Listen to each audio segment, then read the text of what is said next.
What's up everyone and welcome back to the MMA Zone. Today, let's get started with Sean Strickland should avoid fight with Robert Whittaker? On the heels of Robert Whittaker's recent win over Paulo Costa, the former middleweight champion has found himself within arm's reach of a crack at the title. While the expectation is that Dricus du Plessis and Israel Adesanya will throw down for the champ's first title defense, Whittaker's win over Costa puts him just outside of title contention. Given that, the bout that appears to make the most sense is a fight between Whittaker and former middleweight champion Sean Strickland. However, Chael Sonnen isn't so sure. He spoke in a video for his YouTube channel. Position, I don't know how Sean Strickland should handle it. My thought on it is contrary to what I would generally have. I think Strickland should ignore it.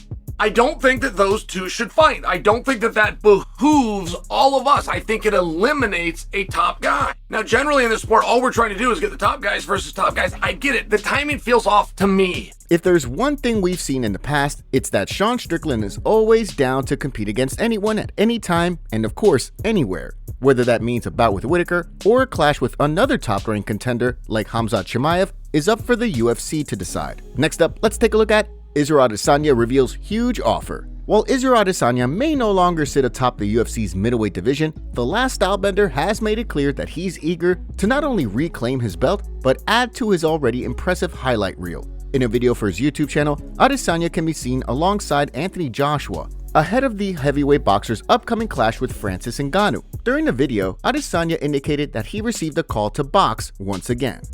Bro, you know who hit me up? Who? To do what? Yeah, my brother, you ever thought about going in the boxing ring? And I was like, I already did.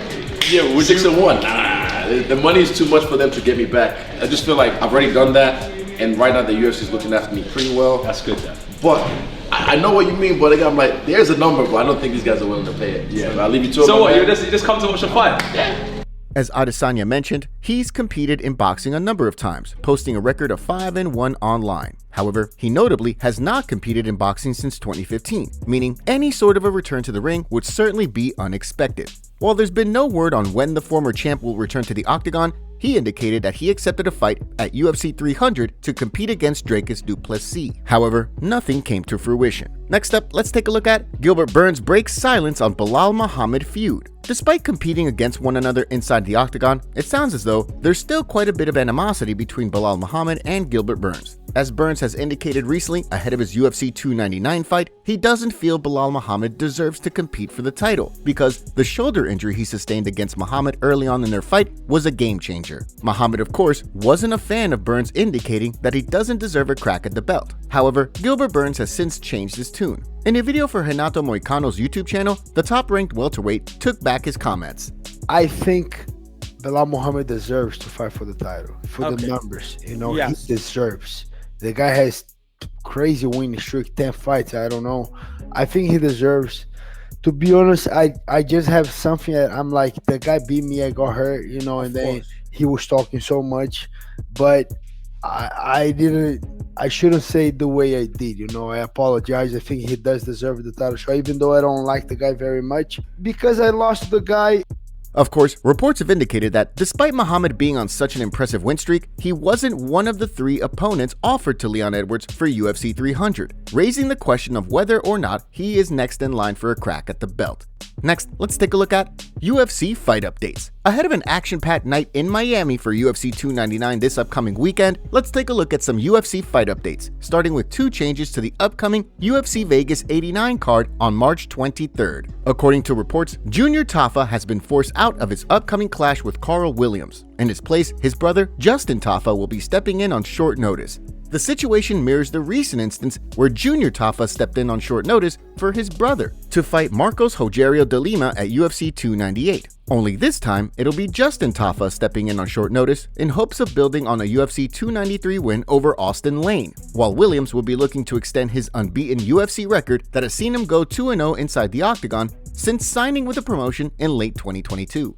The card will also no longer play host to a bout between Gabriel Miranda and Billy Quarantillo. After Miranda was forced out of the bout, Quarantillo has since opened up on the situation, indicating that he has asked to fight Nate Landwehr in Atlantic City, but the bout is unlikely to come to fruition, writing, "Already asked for the Nate fight, but since my wife is due 2 weeks later, they want me to stay on the Apex card, which I understand."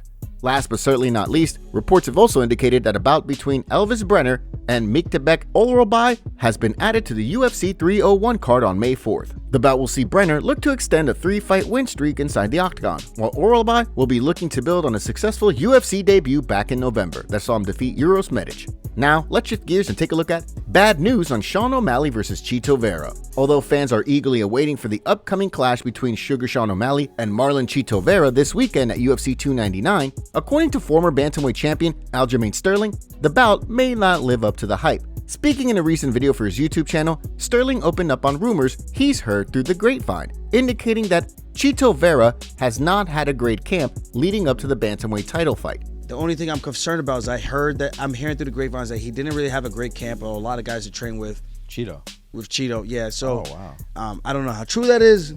So with that said, I'm leaning towards O'Malley to get it done. I'm gonna say, I don't think he finished it by decision, maybe split decision. As the former champ also indicated, he believes the fight will be less than eventful and rival the likes of Francis Ngannou versus Derek Lewis and Rose Namajunas versus Carla Esparza too when it comes to excitement.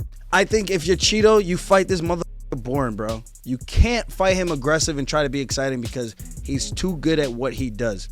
And if I'm Chito, brother, I'm giving you the goods. With Fight Night right around the corner, it'll be interesting to see how things play out. Next, let's take a look at UFC fighter goes back and forth again. In the wake of Brandon Royval's win over Brandon Moreno in Mexico, the former title challenger called for a rematch with flyweight champion Alexandre Pantoja after their UFC 296 clash in December. Of course, with Pantoja fresh off a win over Royval, the expectation seems to be that Muhammad Mokaev, who just beat Alex Perez this past weekend at the Apex, is likely in a better position to get a crack at the belt, given that he and Pantoja have not fought yet. During a recent episode of the MMA Hour, Brandon Royval threw shade at Mokaev. Anytime I watch that kid fight, I'm just like, this is lame. Like, this is boring, you know? And I don't know. It is what it is. Like, he started off the first round like kind of strong or whatever. But that being said, it's just like, I don't know. I always forget by the time he fights again, I always just forget what he brings to the table. And then I watch him like, oh yeah, this kid's boring. Like, I got that amnesia. That didn't sit well with Mokaev, who fired back on social media, writing, Brandon Royval, 23 years old, 2-1 as a professional, fighting some cans. At 23 years old, 6-0 in the UFC, you're not at the position to hate my fighting style. I didn't perform well on my bad day, but you're on your bad day won't even show up. I told you already, if you saying I'm an easy opponent for you, let's fight then. You're easiest guy in the top 5, that's for sure. With Amir Albazi also in the mix for a crack at the belt, the UFC certainly has some decisions to make. Next, let's take a look at Tony Ferguson gets disrespected in interview. Despite recently calling out Jake Paul during an appearance on the Jackson podcast, Tony Ferguson seems unlikely to compete against the YouTuber turned boxer. Ferguson, of course, notably indicated on the previously mentioned Jackson podcast that he plans to fight until the wheels fall off, making it clear that he has no plans of walking away from combat sports despite his ongoing losing streak. Following a recent win over Ryan Borland on Saturday in Puerto Rico, Paul spoke to media members about his next move. When one media member suggested a bout with Tony Ferguson, given the former interim champ's call-out, Paul wasn't interested. Tony Ferguson, was he like said he wanted to fight? I don't want to see him go out like that, you know, that'd be sad. He's a great guy, you know, we don't want that for Tony. Hall of Famer Michael Bisping also weighed in on Paul's most recent bout, indicating that the kind of fights Paul is putting on are a disrespect to boxing. Jake Paul was always destined to win this fight, and you are the suckers if you paid for this fight, and I know most people didn't. I mean, this guy's the future. Swinging punches like an absolute maniac, leaving openings to get countered all day long against a decent boxer, but he doesn't have that threat because he wasn't going up against a trained pro. He's calling out Canelo because he knows damn well that fight is not going to happen. Canelo Alvarez would not wipe his ass with a Jake Paul payday. He doesn't want circus, sideshow, freak show fights, okay? He is disrespecting the sport of boxing. So far, no word as to what's next for Paul. However, from the sounds of things, he plans to compete 2 more times this year. The MMA community roasts Sean O'Malley after he claimed he could beat prime Conor McGregor. Here's what Sean had to say. I think I have better skills. I can stand both. I can stand southpaw orthodox and have very good defense, both. Very good offense, both. I think I have the best striking in MMA, hands down. or hands up.